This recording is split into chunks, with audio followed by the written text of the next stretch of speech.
পয়গম্বর মুসা নবী আল্লাহর কাছে কথা বলার জন্য যাচ্ছে, এমনি একজন ধনী লোকের সাথে সাক্ষাৎ। ধনী কয়, মুসা রে, ও মুসা, আমার এত ধন হিসাব রাখতে পারি না, আল্লাহরে জিগাইবানি কি করলে আমার ধন কমবে? মুসা নবী কয়, ঠিক আছে জিগাইব। একজন বৃদ্ধার সাথে, একজন মহিলার সাথে দেখা। মহিলা কয়, মুসা কই যাও, কই যাও রে মুসা? মুসা নবী কয়, তোর পাহাড়ে যাব, আল্লাহর সাথে কথা বল।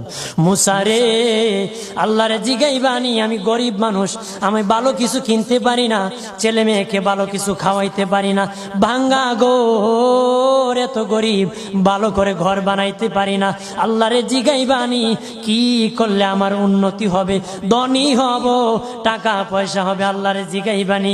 আল্লাহ মুসা নবী কয়, ঠিক আছে, আল্লাহরে জিগাইব, তুমি কেমনে ধনী হইবা?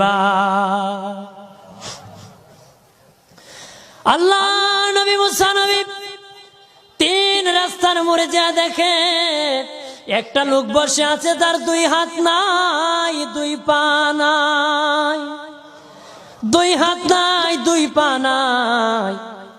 ওই লোক ডাক দিয়া কয়, মুসা রে, জীবনে কোনোদিন নিজে হাঁটতে পারি নাই, নিজ হাতে খেতে পারি নাই, কেউ খাওয়াইলে খাই, নতুবা উপবাস থাকি, বৃষ্টি আসলে ভিজি, সেখানে আমি আবার শুকাই।